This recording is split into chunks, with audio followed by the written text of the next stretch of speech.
آپ کو پتا ہے سن 7 یا 8ویں صدی ہجری میں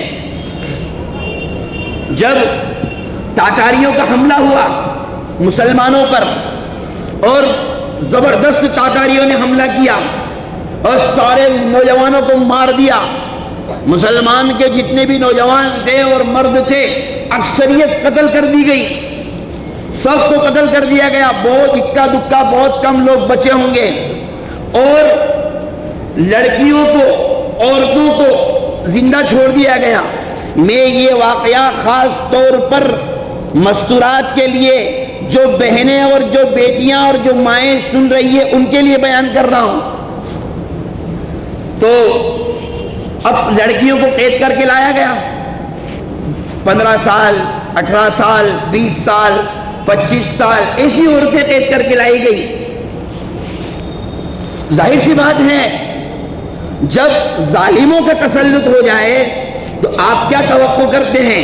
ایک کافر سے، ایک ظالم سے آپ کی توقع کر سکتے ہیں کہ وہ ان کی عصمت کی حفاظت کریں گے، وہ ان کی عفت کی حفاظت کریں گے؟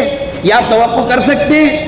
ظاہر سی بات ہے وہ ایک ذہنی طور پر انسان کی خواہش، نفس پرستی اور شہوت پرستی، اس کا تو انہوں نے شکار بننا ہی بننا تھا۔ لیکن ان بچیوں کی جن ماؤں نے تربیت کی تھی وہ مائیں دین پر قائم تھی، انہوں نے تربیت کی تھی اسلامی اعتبار سے۔ اسلامی اعتبار سے تربیت کا مطلب یہ ہے کہ بچیوں کے ذہن و دماغ میں یہ بٹھا دیا گیا تھا چاہے مار دیے جاؤ، چاہے عزت لوٹ جائے، لیکن مرنا اگر ہے تو ایمان پر ہی مرنا ہے۔ یہ ہے اسلام پہ تربیت کا مطلب، اگر مرنا ہے تو ایمان پر ہی مرنا ہے۔ ارے یہ صحابہ کے پاس کیا تھا بتائیے مجھے؟ ارے تمام صحابہ تو بخاری پڑھے ہوئے نہیں تھے، تمام صحابہ تو مسلم پڑھے ہوئے نہیں تھے، تمام صحابہ کرام تو دارالافتاء سے فارغ نہیں ہوتے، اس میں تو ایسے بھی تھے آج مسلمان ہوئے شام کو شہید ہو گئے، ایسے بھی تو تھے آج مسلمان ہوئے کل شہید ہو گئے۔ لیکن ان کو اتنا اونچا مقام کس چیز نے دیا؟ وہ تھا رسول اللہ صلی اللہ علیہ وسلم کی وہ بات کہ اگر تم ایمان پر مر گئے تو جنت تمہارا انتظار کر رہی ہے۔ بس دماغ میں بیٹھ گئی کہ بھائی کچھ بھی ہو جائے، دشمن کچھ بھی کہا کرے، ہم کو مرنا ہے ایمان پہ مرنا ہے۔ یعنی اگر صحابہ کے سامنے کوئی اعتراض کرتا تو وہ دلیلیں نہیں دیتے کہ بخاری میں یہ لکھا ہے، مسلم میں یہ لکھا ہے، دلیلیں نہیں دیتے، وہ کہتے ہم تو صرف اتنا جانتے ہیں ہمارے نبی نے جو بات بیان فرمائی بس وہ سچ ہے، اس کے علاوہ سب جھوٹ ہے، اب بتاؤ کیا کرنا ہے؟ بتاؤ اس کے بعد کیا بولے گا آدمی؟ ارے میں کچھ نہیں جانتا، میں خالی اتنا جانتا ہوں بس۔ یہ یقین تھا ان کا۔ تو جب ان بچیوں کو قید کر کے لایا گیا تو انہوں نے، لڑکیوں نے راجہ مہاراجاؤں کی بیویوں سے ایک درخواست کی، انہوں نے ایک درخواست کی سب نے اکٹھی ہو کر کے کہ دیکھو ہم قید تو کر لیے گئے ہیں، آپ کے گھر کی صفائی ہم کریں گے، جھاڑو پوچھا ہم کر دیا کریں گے، سب تمہارے کھانے بنا دیا کریں گے، تمہارے برتن دھو دیا کریں گے، تمہارے بچوں کی لیٹرنگ باتھ روم صاف کر دیا کریں گے، یعنی گھر کی جو بھی خدمت میں، وہ واقعات میں لیٹرنگ باتھ روم کا تذکرہ نہیں ہے، یہ میں اپنی طرف سے بڑھا کر کہہ رہا ہوں کہ جو کام تم بولو گے وہ کام ہم کر دیا کریں گے، بس خالی ایک کام تم ہمارا کر دو، صرف ایک کام ہمارا یہ کر دو، اپنے مردوں سے کہہ دیں کہ اللہ کے واسطے وہ ہماری عزت پر ہاتھ نہیں ڈالے، بس خالی اتنا کام تم کر لو۔ آپ اپنے مردوں سے یہ سفارش کر دیں ہماری۔ تو عورتوں کو بھی رحم آیا، اور عام طور پر مرد کسی کی نہیں مانتا لیکن عورت کی ہی مان لیتا ہے۔ مرد کو اللہ تعالیٰ نے اتنی صفت دی ہے، یا یہ کہیے کہ عورت کو یہ ہنر دیا ہے کہ وہ اپنی بات منوا لیتی ہے، تو ہاں بھائی صحیح کہہ رہا ہوں میں، ہنسنے کی بات نہیں ہے. تو ایک مولانا بیان کر رہے تھے، انہوں نے پوچھا، سوال کیا لوگوں سے، بتائیے کون ہے جو اپنی عورت کی نہیں مانتا ہے؟ سب نے ہاتھ اونچا کیا. کون ہے جو اپنی عورت کی مانتا ہے؟ وہ ہاتھ اونچا کرے. اور کون ہے جو نہیں مانتا ہے؟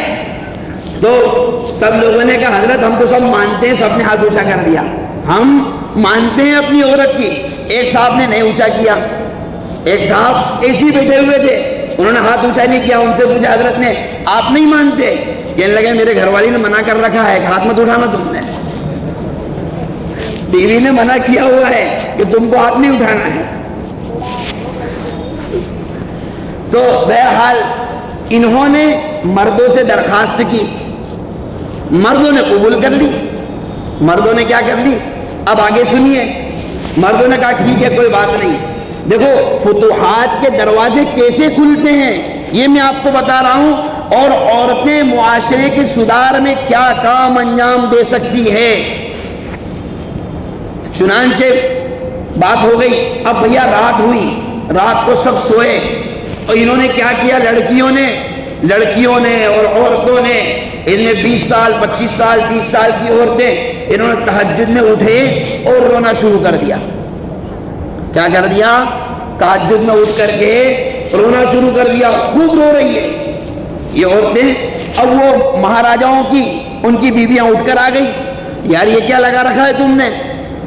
اب تم کو بول دیا تم کو کوئی چھیڑخانی نہیں کرے گا، تو یہ کیا لگا رکھا ہے؟ اب رونا دھونا کائیں کا؟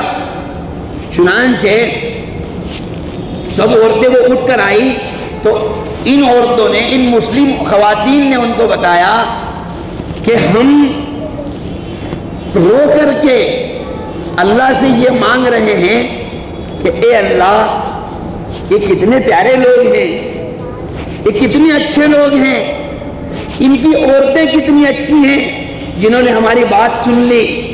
اے اللہ، ان کے مرد کتنے اچھے ہیں جنہوں نے ہماری عزت کو محفوظ رکھنے کا وعدہ کر لیا ہے. اے اللہ، تو نے اتنے اچھے لوگ تیری سرزمین پر، اتنے نیک اور اتنے شریف قسم کے لوگ ہوں اور وہ ایمان سے محروم رہیں، ہمارا ضمیر گوارا نہیں دیتا ہے. اے اللہ، جس طریقے سے انہوں نے ہماری سب سے قیمتی چیز ہماری عزت کی حفاظت کی، تو بھی اپنے خزانے کی سب سے قیمتی چیز ایمان کی دولت سے ان کو مالا مال فرما. یہ دعائیں کر رہی ہے. یہ کون کر رہی ہے؟ یہ عورتیں دعائیں کر رہی ہے. لمبا قصہ ہے وہ، مختصر یہ، ایک وقت ایسا آیا کہ جب نیا بادشاہ بیٹھا جو اندرونی طور پر مسلمان ہو گیا تھا، ان بچیوں کے اخلاق سے متاثر ہو کر کے لوگ اتنے متاثر ہو گئے تھے کہ اپنے دوسری بیویوں کے جو بچے تھے، ہندو بیویوں کی، غیر مسلم بیویوں کے، ان کے جو بچے تھے ان کو پرورش کے لیے ان کے پاس لا کر دیتے کہ ہمارے بچوں کو آپ نے سنبھالنا ہے، آپ کیا پڑھے ہوئے ہیں، آپ کیا سیکھے ہوئے ہیں، وہ اخلاق ہمارے بچوں کو سکھانا ہے. دھیرے کر کے اندرونی طور پر ایمان کی شعائیں اور چنگاریاں پھیلنا شروع ہوئی. ایک وقت آیا کہ ڈرتے ڈرتے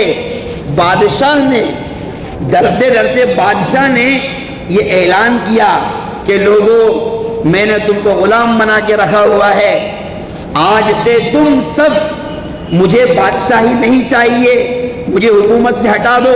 اور مجھے پتا ہے کہ میرے اس اعلان کے بعد تم میرے باغی بھی ہو سکتے ہو، میرا قتل بھی کر سکتے ہو، لیکن کیا کروں، میں مجبور ہو گیا ہوں یہ اعلان کرنے پر کہ میں نے محمد الرسول اللہ صلی اللہ علیہ وسلم کا کلمہ پڑھ لیا ہے.